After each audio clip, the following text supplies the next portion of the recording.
Selamat datang kembali di channel Mamun Indonesia. Di sini kita akan melihat bagaimana strategi Rasulullah ketika melakukan proses hijrah. Selama proses hijrah Nabi sejak di Makkah hingga Yathrib, semua sudah direncanakan secara matang oleh Nabi. Bahkan untuk mengelabui Quraisy, Nabi mengambil jalur yang berbeda dari biasanya yang digunakan untuk perjalanan Mekkah ke Yathrib.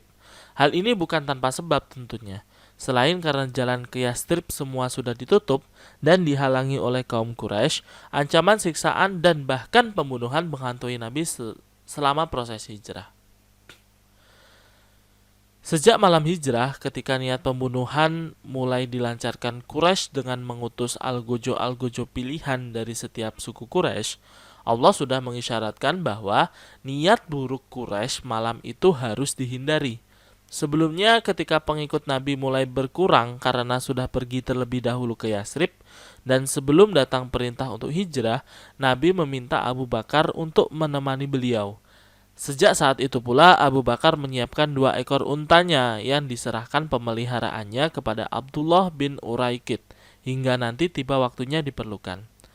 Abdullah bin Uraikid sendiri adalah seorang penyembah berhala yang dibayar Abu Bakar untuk selain mengurus tunggangannya yang akan digunakan ke Yathrib, juga untuk menjadi petunjuk jalan ke Yathrib. Abdullah bin Uraikid terkenal dengan kemampuannya mencari jalan pintas dan mencari jejak menuju Yathrib. Dia berjanji kepada Abu Bakar untuk menemuinya dan Nabi di Gua Thur setelah 3 hari keluar dari Mekah. Ketika datang perintah untuk hijrah, malam itu juga strategi hijrah Nabi mulai dilaksanakan. Nabi menyuruh Ali bin Abi Thalib memakai pakaian Nabi dan tidur di tempat tidur beliau. Nabi juga berpesan kepada Ali untuk tinggal sementara waktu di Mekah untuk menyelesaikan barang-barang amanat orang yang dititipkan kepadanya.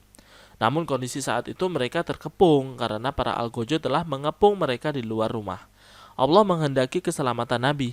Para algojo tadi tertidur di depan rumah. Kemudian Nabi dan Abu Bakar diam-diam pergi ke rumah. Abu Bakar lalu menyelinap keluar melalui pintu kecil pada malam itu. Pagi hari, ketika algojo-algojo Quraisy mengintip ke dalam rumah dan mendapati masih ada orang yang tidur, mereka mengira bahwa Nabi masih ada di rumah. Namun ketika masuk ke dalam dan mendapati bahwa yang tertidur adalah Ali, mereka menyeretnya ke Masjid Haram dan menyiksanya sebelum dilepaskan mereka. Asma, putri Abu Bakar, Abdullah bin Abu Bakar, Amir bin Fuhairah, orang-orang penting di balik berhasilnya hijrah Nabi yang memenuhi kebutuhan Nabi dan Abu Bakar selama di Gua Thur. Nabi dan Abu Bakar ke selatan Mekah menuju Gua Thur untuk mengelabui kaum Quraisy dengan mengambil rute yang berbeda. Selama 3 hari, kebutuhan mereka berdua dipenuhi oleh Asma, yakni putri Abu Bakar.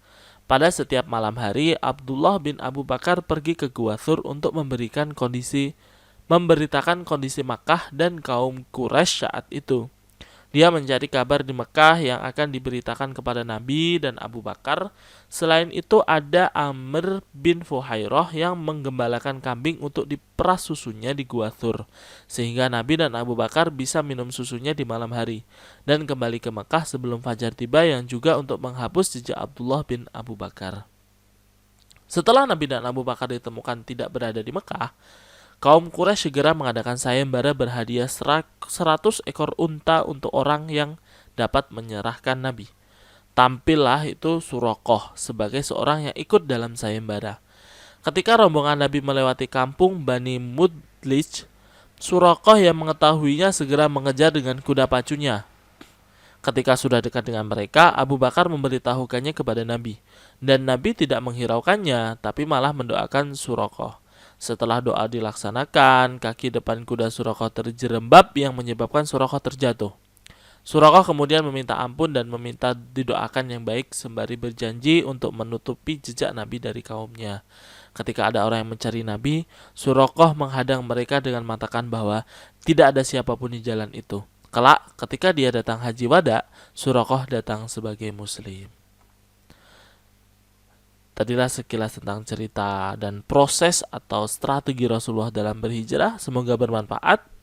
Silahkan di-share sirah nabawiyah ini. Silahkan di-like, di-komen, di-subscribe, dan ditekan tombol loncengnya agar teman-teman tidak ketinggalan pada video-video selanjutnya. Terima kasih sudah menonton dan sampai jumpa. Terima kasih, sampai jumpa di video selanjutnya. Salam Mamun Indonesia.